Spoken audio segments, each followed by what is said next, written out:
생활 속 경제 뉴스를 함께 풀어보는 시간 가치경제입니다. 이미 알고 계시겠지만 기준금리를 0.5%에서 0.75%로 인상 결정을 했습니다.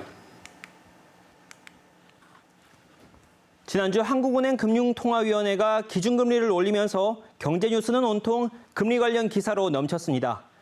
0.5%라는 사상 최저 수준의 초저금리 시대가 막을 내린다는 건데 기준금리에 대해 더 자세히 들여다보겠습니다. 기준금리는 쉽게 말해서 시중에 풀린 돈의 양을 조절하기 위해서 기준으로 삼는 이자율을 말합니다. 기준금리를 쉽게 이해하기 위해서 어느 날 한국은행이 기준금리를 1% 내렸다고 가정해 보겠습니다. 지난 6월 기준 우리나라 가계부채는 약 1,800조 원인데요. 1%에 해당하는 이자 18조 원은 은행으로 들어가지 않고 고스란히 지갑 속에 남겠죠. 이 천문학적인 돈은 장 보는 비용으로 자녀 학원비로 또 직원 월급으로 다양하게 쓰이는데요. 시장을 돌고 돌아 위축된 경제를 되살리는 역할을 합니다.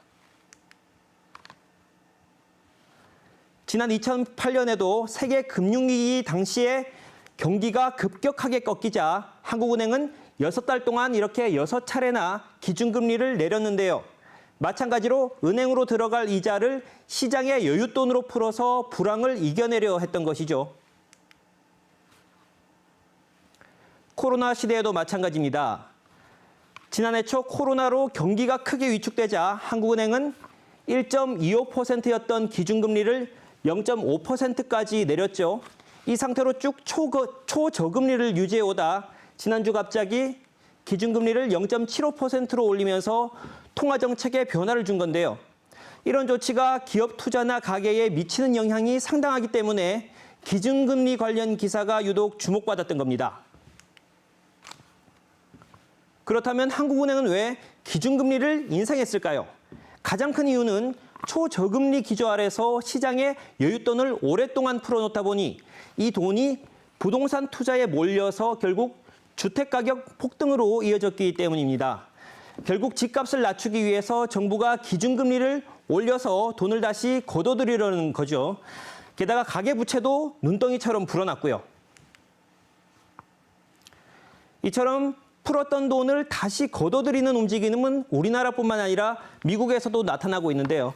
지난주 미국 와이오밍 주에서는 주요 국가 중앙은행 총재들이 모여서 통화정책을 토론하는 잭슨홀 미팅이 열렸는데 그곳에서 연방준비제도 파월 의장이 테이퍼링을 꺼낸 겁니다.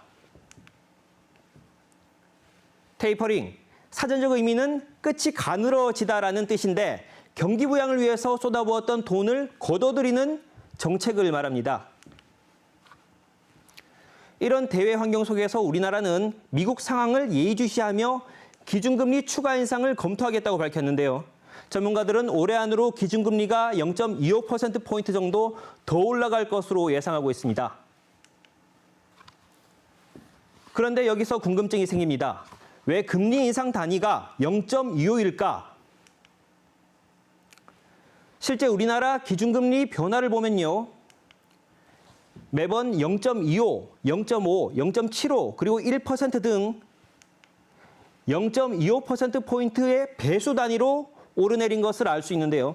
0.25라는 수치는 2004년 그레스펀 미국 연방준비제도 의장이 0.25%포인트 단위로 쪼개서 금리를 조정하면서 세계적으로 굳어진 겁니다.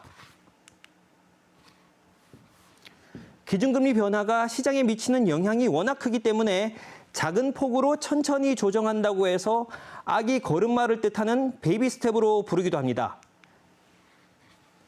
물론 일본과 유럽 등 일부 나라에서는 0.25보다 더 작은 마이크로 스텝이라고 불리는 이 정도의 조정폭을 기준으로 삼기도 하는데요. 하지만 우리나라는 금리 조정폭에 손을 대면 시장에 혼란을 줄 우려가 있어서 0.25%포인트라는 단위를 꾸준히 유지하는 중이라고 합니다. 지금까지 기준금리에 대한 여러 궁금증을 풀어봤는데요. 정리하면 주택가격 상승과 가계 부채 증가로 인상된 기준금리는 앞으로 더 오를 수 있다는 점, 그리고 또 오를 때는 0.25%포인트의 배수로 오른다는 점, 이 두 가지 기억하면 되겠습니다. 가치경제였습니다.